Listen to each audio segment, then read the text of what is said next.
नमस्कार, मैं हूं नीलू। तो देखिए, आज 5 जून है और आज कुछ बड़ी खबरें ईरान, अमेरिका, लेबनान से निकलकर सामने आ रही है, जो आपको बताएंगे तमाम अपडेट्स के साथ। मैं नीलू। तो ईरान समर्थित हिजबुल्लाह ने गुरुवार को इजराइल और लेबनान सरकार के बीच हुए नवीनतम युद्ध विराम समझौते को खारिज करते हुए इजरायली सेना के पूर्ण वापसी की अब मांग कर दी है। देखिए, उसका कहना है कि अमेरिका ने भले इजराइल को कह दिया हो कि लेबनान की सीमा से पीछे हट जाए, जो फौज आगे बढ़ रही है, लेकिन हिजबुल्लाह का कहना है कि ये सीज फायर तभी होगा, युद्ध विराम तभी होगा, जब पूरी तरीके से जो इजरायली सेना है, जो अंदर तक लेबनान में घुस चुकी है, वो बाहर निकल आए। तब जाकर युद्ध को खत्म माना जाएगा या युद्ध को समाप्त माना जाएगा। इस बीच इजरायली हमलों में कम से कम 4 लोगों की मौत हो गई है, वो भी नेतन्याहू और ट्रंप के बातचीत करने के बाद, क्योंकि गोलीबारी के दौरान संयुक्त राष्ट्र का एक शांति सैनिक भी मारा गया है इजराइल के हमले में। और हिजबुल्लाह का इसलिए कहना है कि जब तक पूरे तरीके से लेबनान से इजरायली सेना नहीं निकल जाती है, तब तक बातचीत और शांति जो काल शुरू करने की बात ट्रंप कह रहे हैं कि हाँ, शांति वहां पर हो जाएगा, ऐसा हो नहीं सकता है। यानी हिजबुल्लाह ने स्पष्ट कर दिया है। हिजबुल्लाह के प्रमुख नईम कासिम ने टेलीविजन पर प्रसारित एक लिखित बयान में कहा कि समझौते के तहत दक्षिणी लेबनान से हिजबुल्लाह के लड़ाकों को हटाने की मांग का अर्थ आत्मसमर्पण, पराजय और दुश्मन के उद्देश्यों की पूर्ति, यानी जो दुश्मन चाहता है कहीं ना कहीं हम उसकी पूर्ति करेंगे। उन्होंने कहा कि हमारी चिंता आक्रामकता की समाप्ति है, यानी जिस तरह से आक्रमण लगातार कर रहा है, जिस तरह से दबाने की, लेबनान में अंदर घुसने की और वहां के जमीन कब्जाने की बात इजराइल कर रहा है और वो आगे बढ़ता चला जा रहा है, उसे खत्म करने की बात हो, युद्ध विराम और इजराइल की वापसी को लेकर काम हो। साथ ही साथ कासिम ने यह भी कहा कि जब तक कब्जा जारी रहेगा, तब तक प्रतिरोध समाप्त करने की हमने किसी भी पक्ष से कोई प्रतिबद्धता नहीं की है। यानी अगर इजराइल वो कहता है कि चलिए ठीक है, हम पीछे हट जाएंगे या फिर हम हमला नहीं करेंगे, तो ऐसा होता दिखाई नहीं दे रहा है। ट्रंप ने तो कह दिया कि ठीक है, सीज फायर हो गया हिजबुल्लाह और इजराइल के बीच में, सैनिक पीछे आ रहे हैं, लेकिन इसके बावजूद हमला हो रहा है। तो जब तक ये हमले होते रहेंगे, तब तक उसका जवाब हम देते रहेंगे और हम इसके लिए प्रतिबद्ध है, मतलब अपने लोगों के लिए, हम उनकी रक्षा के लिए प्रतिबद्ध है और इसीलिए हम ये करते रहेंगे। दक्षिणी लेबनान की बात की जाए तो दक्षिणी लेबनान के बड़े हिस्से में इजरायली सेना के कब्जे के बीच संघर्ष लगातार जारी है। शांति प्रयासों को जटिल बना दिया है और इसी वजह से, क्योंकि ट्रंप कुछ कहते हैं, नेतन्याहू बातचीत कर कहते हैं कि ठीक है, लेकिन उनका यह भी कहना है कि जब तक हिजबुल्लाह खत्म नहीं हो जाएगा, तब तक वो हमले लेबनान पर करते रहेंगे। वो ये कहकर लेबनान पर हमले करते हैं, इजरायली सेना या नेतन्याहू ये कहते हैं कि देखिए, वहां पर हिजबुल्लाह का गढ़ है, जब तक उसे खत्म नहीं कर दिया जाएगा, तब तक होते रहेंगे हमले। लेकिन वहां पर इजरायली लोग, जो बासिंदे हैं, उनकी भी जान जा रही है, उनको भारी नुकसान हो रहा है और ये कहीं से भी हिजबुल्लाह को मंजूर नहीं है। ईरान ने मांग की है कि किसी भी स्थायी युद्ध विराम में लेबनान को भी शामिल किया जाए। यानी ईरान का मानना है कि देखिए, आसपास जितनी जगह है, चाहे वो गजा हो, लेबनान हो, ईरान हो, हर जगह पर युद्ध खत्म होगा, तभी जाकर इस पूरे रीजन में शांति आएगी। और ये लगातार ईरान की मांग है कि अब सिर्फ एक फ्रंट पर बात नहीं होगी जहां पर युद्ध हो रहा है, बल्कि जितने भी फ्रंट इस वक्त युद्ध या फिर जहां पर हमले हो रहे हैं, उस सबको समाप्त कर देना होगा। लेकिन जिस तरह से मैंने बताया कि इजरायली प्रधानमंत्री बेंजामिन नेतन्याहू का कहना है कि जब तक हिजबुल्लाह से खतरा समाप्त नहीं हो जाता, तब तक अभियान इसी तरह से चलता रहेगा और इजराइल हिजबुल्लाह के ठिकानों पर हमला करता रहेगा। अब देखिए, संयुक्त राष्ट्र अंतरिम बल यानी कि UNIFIL और सर्बिया के रक्षा मंत्रालय के अनुसार दक्षिणी लेबनान के मरजायून क्षेत्र में एक मोटार का गोला गिरने से सर्बिया का एक शांति सैनिक भी मारा गया है। 2 अन्य घायल हुए। हालांकि यह स्पष्ट नहीं हो सका है कि गोला इजराइल की तरफ से दागा गया या फिर हिजबुल्लाह की ओर से दागा गया, लेकिन यहां पर शांति सैनिक एक जरूर मारा गया है। लेबनान की सरकार समाचार एजेंसी की बात की जाए तो मारूब गांव में ड्रोन हमले में एक मोटरसाइकिल सवार की मौत हो गई, जबकि 4 लोग इसमें घायल हुए हैं। पूर्वी लेबनान की बेका घाटी स्थित सोहमोर गांव पर हवाई हमले हुए, 3 अन्य लोगों की इसमें मौत हुई। इजरायली सेना ने इन घटनाओं पर तत्काल कोई टिप्पणी नहीं की है, किसी तरह की कोई प्रतिक्रिया नहीं दी है। हालांकि उसने दक्षिणी लेबनान के कुछ इलाकों में लोगों को ना जाने की चेतावनी दी है। तो इस तरह से ये पूरा मामला लेबनान के बॉर्डर पर दिखाई दे रहा है। अगर दक्षिणी शहर सैदा की बात की जाए तो कई स्थानीय निवासियों ने युद्ध विराम घोषणा पर संदेह जताया। एक निवासी मयादा हिजाजी ने कहा कि हर कुछ दिनों में युद्ध विराम की घोषणा होती है, लेकिन होता क्या है, लोग फिर भी मरते रहते हैं, यानी युद्ध विराम का कोई मतलब नहीं है। स्थानीय निवासी सलाह नस्साब ने भी कहा, मतलब ये कुछ लोगों की बातें सामने आई है। वो कह रहे हैं कि इसमें ठोस प्रयास की ज़रूरत है। हम घर लौटते हैं और फिर विस्थापित हो जाते हैं। हम बहुत थक चुके हैं। यानी कि वहाँ पे जो लोग जो रोज़ाना के संघर्ष से जूझ रहे हैं, उनका यही मानना है। इस संघर्ष के दौरान इजरायली सेना दक्षिणी लेबनान में वर्ष 1982 से लेकर 2000 के कब्जे के बाद से सबसे अधिक अंदर तक पहुंच गई है और वर्तमान में देश के लगभग 5वें हिस्से पर लेबनान में जो इजरायली सेना है उनका नियंत्रण हो गया है। लेबनान में अब तक करीब जो आंकड़े सामने आए हैं उसमें करीब 3500 से अधिक लोग मारे जा चुके हैं। 12 लाख से अधिक लोग विस्थापित हुए हैं। लोग अपने घरों को छोड़कर जा रहे हैं। इस संघर्ष में 27 इजरायली सैनिक और 3 नागरिकों के भी मारे जाने की खबर है। तो आप समझिए कि किस तरह से अभी भी ये पूरा जो फ्रंट है वो खुला हुआ है। युद्ध विराम की बात होती है, समझौते की बात होती है, लेकिन इसके बाद होता क्या है? फिर वही हमले और फिर वही मौतें और फिर विस्थापन की कहानी। यही है लेबनान की कहानी और उसके आसपास के क्षेत्र गजा की भी यही कहानी है। अगर युद्ध विराम समझौते की बात की जाए तो अमेरिका की मध्यस्थता में इजराइल और लेबनान सरकार के बीच वार्ता के बाद सामने आया था कि अब सब कुछ खत्म हो जाएगा, शांति हो जाएगी।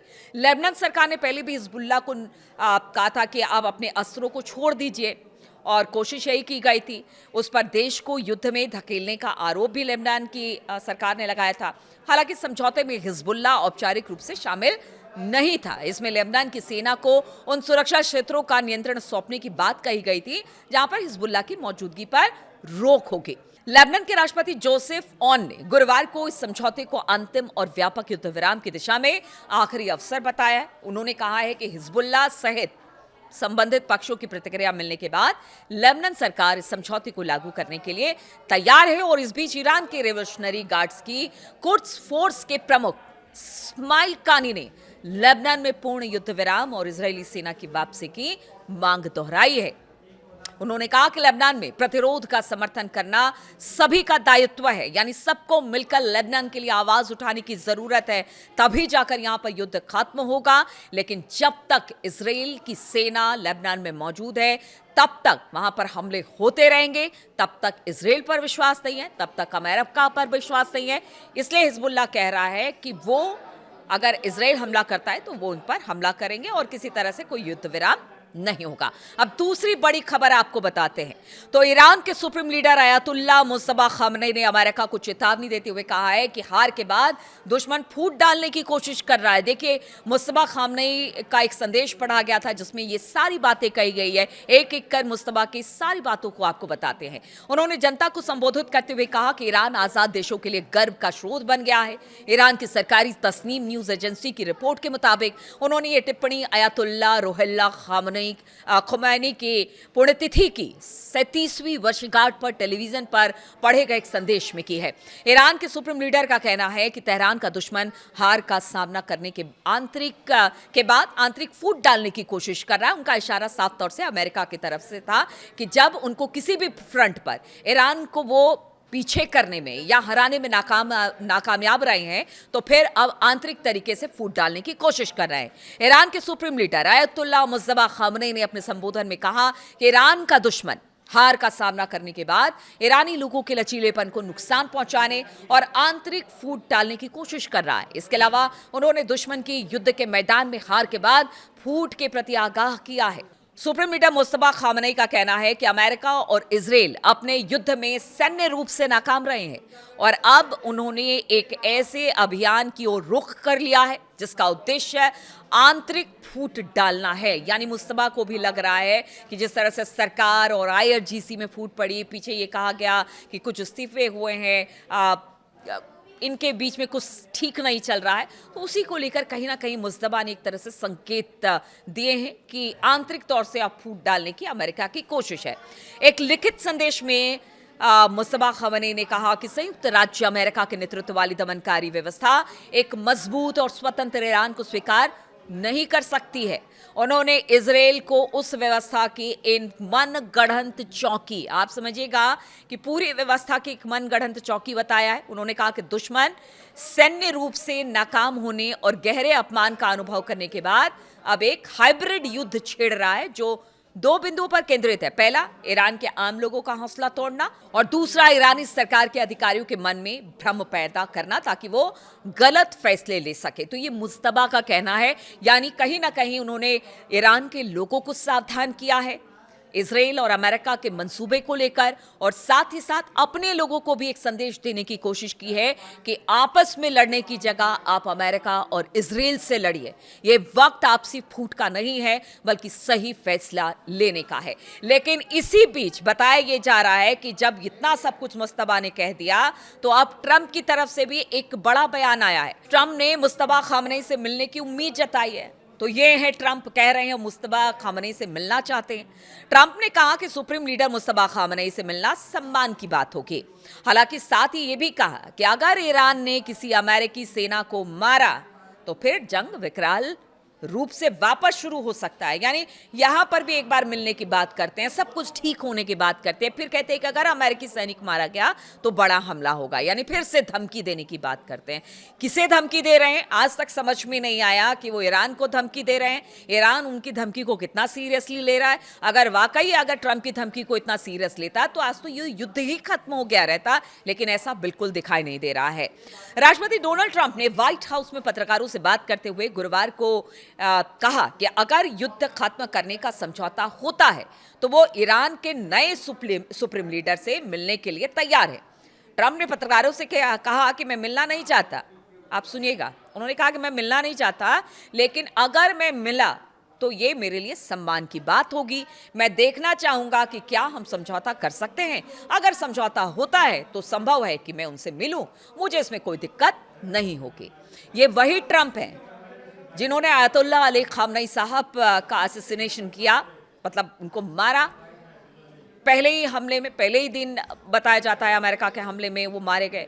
फिर उसके बाद कहा कि जो भी दूसरा सुप्रीम लीडर होगा उसको बहुत जल्दी मौत के घाट उतार दिया जाएगा, उनको मार दिया जाएगा। अब कह रहे हैं मुझे मिलने में खुशी होगी, मुझे इसमें कोई दिक्कत नहीं है। तो ये है ट्रंप।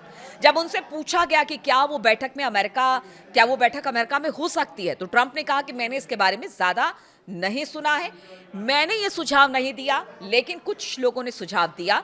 ट्रंप ने कहा कि वो किसी भी बैठक में सम्मान दिखाएंगे। उन्होंने कहा कि मैं कहूंगा कि मैं उनका पसंदीदा व्यक्ति नहीं हूं, लेकिन इसके बावजूद वो शायद एक प्रोफेशनल व्यक्ति हैं। उन्होंने ये भी कहा है कि कुछ सर्कल में सुप्रीम लीडर की अच्छी प्रतिष्ठा है। फिर से पूरी ताकत से जंग शुरू करने पर क्या कहा उन्होंने, तो उस पर भी ट्रंप ने कहा कि देखिए, अगर ईरान अमेरिका सैनिकों को मारता है तो वो युद्ध फिर से शुरू करने का अच्छा कारण होगा। यानी वो कह रहे बातचीत करेंगे तो बहुत अच्छा है। अमेरिका बुलाए जाने की बात पर उन्होंने कहा कि हम सोचेंगे कि क्या करना है। कुछ लोगों ने मुझे सजेस्ट किया है कि उनसे बातचीत किया जाए, लेकिन अगर एक भी अमेरिकन सैनिक मारा गया तो फिर ईरान पर बड़ा हमला होगा और ये एक बढ़िया कारण बन जाएगा अमेरिका के ईरान पर हमला करने पर। उन्होंने पत्रकारों से बात करते हुए कहा कि अगर उन्होंने अमेरिकी सैनिकों को मार दिया तो ये अच्छा करने का, एक युद्ध छेड़ने का अच्छा मौका हो जाएगा, एक कारण हो जाएगा उनकी। क्योंकि ट्रंप ने कहा कि देखिए, ईरान के पास कोई नौसेना नहीं है, कोई वायुसेना नहीं है। हमने उनके लीडर उनकी जो पूरी लीडर की एक टीम थी उसको खत्म कर दिया। फिर झूठी खबरों में पढ़ते हैं कि जंग में ईरान बहुत अच्छा कर रहा है। ये विश्वास करने लायक नहीं है, क्योंकि उनकी सब चीज़ें तो हमने मार दी है। फिर जो खबरें आ रही हैं उसको प्रोपेगेंडा बता रहे हैं डोनाल्ड ट्रंप। उनका कहना है कि ईरान के पास सब कुछ नहीं बचा है, और यही बात वो अपने कांग्रेस में भी कहते हैं कि युद्ध तो खत्म कर दिया, लेकिन कहाँ खत्म हुआ है युद्ध, ये ट्रंप बता नहीं पा रहे हैं। इसके अलावा उन्होंने कहा कि उनके पास 159 जहाज थे और वो भी अब समुद्र के नीचे पड़े हुए हैं। हमने उसके नीचे की तस्वीरें ली हैं और वहां पर हमने जितने उनके जहाज थे सब मार दिए। तो सब अगर खत्म ही कर दिया है तो फिर बातचीत किसे लेकर हो रही है? फिर तो आपको चाहिए कि आप अपने हिसाब से सब कुछ कर ले, दुनिया में लड़ाई खत्म हो जाए, दुनिया में जो क्राइसिस इस वक्त हुई है वो सब खत्म हो जाए। तो ट्रंप क्या बोलते हैं, क्या करते हैं, अब तो अपने लोग ही उनके खिलाफ खड़े हो रहे हैं। उसकी भी उन्होंने कहा है कि देखिए, मेरे कुछ लोग मेरे ईरान के युद्ध करने के खिलाफ आकर खड़े हो गए हैं, जो कि अच्छी बात नहीं है। अब उनको भी कोस रहे हैं ट्रंप। तो ऐसे में आप समझिए कि ट्रंप क्या चाहते हैं, क्या करते हैं, क्या बोलते हैं, उनको खुद नहीं पता है कि वो करना क्या चाहते हैं। और इसीलिए ये 2-3 खबरें बहुत ज़्यादा महत्वपूर्ण हैं, क्योंकि आगे आने वाले दिनों में यही सारी बयानबाजी, यही छोटी-छोटी जो हमले एक दूसरे पर हो रहे हैं, टेंशन लगातार बरकरार है, वो किसी बड़े युद्ध का कारण बन सकती है अगर बातचीत नहीं होगी या आगे नहीं बढ़ेगी या डेडलॉक खत्म नहीं होगा। तो तमाम खबरों पर मेरी नज़र रहेगी। बहुत-बहुत शुक्रिया मेरे साथ इस वीडियो में शामिल होने के लिए।